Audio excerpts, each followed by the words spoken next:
أعوذ بالله من الشيطان الرجيم بسم الله الرحمن الرحيم يا أيها الذين آمنوا أطيعوا الله ورسوله ولا تولوا عنه وأنتم تسمعون ولا تكونوا كالذين قالوا سمعنا وهم لا يسمعون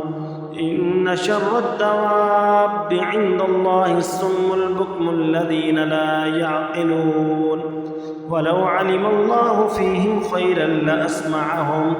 ولو أسمعهم لتولوا وهم معرضون يا أيها الذين آمنوا استجيبوا لله وللرسول إذا دعاكم لما يحييكم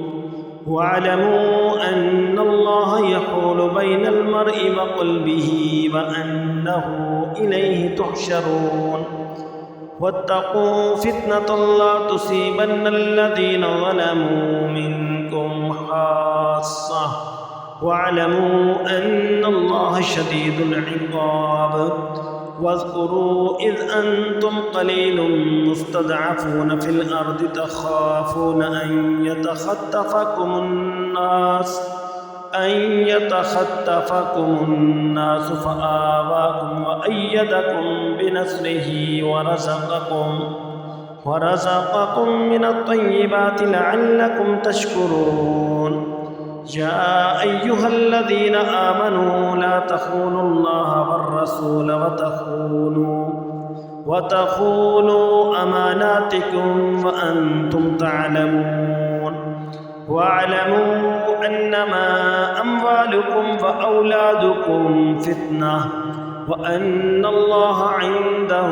أجر عظيم يا أيها الذين آمنوا إن تتقوا الله يجعل لكم فرقانا ويكفر عنكم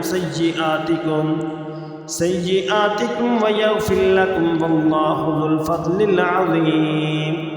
وإذ يمكر بك الذين كفروا ليثبتوك أو يقتلوك أو يخرجوك ويمكرون ويمكر الله والله خير الماكرين وإذا تتلى عليهم آياتنا قالوا قد سمعنا لو نشاء لقلنا مثل هذا إن هذا إلا أساطير الأولين وإذ قالوا اللهم إن كان هذا هو الحق من عندك فأمطر علينا حجارة من السماء أو ائتنا بعذاب أليم وما كان الله ليعذبهم وأنت فيهم وما كان الله معذبهم وهم يستغفرون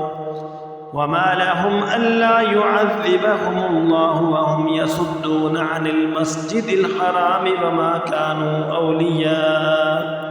إن أولياؤه إلا المتقون ولكن أكثرهم لا يعلمون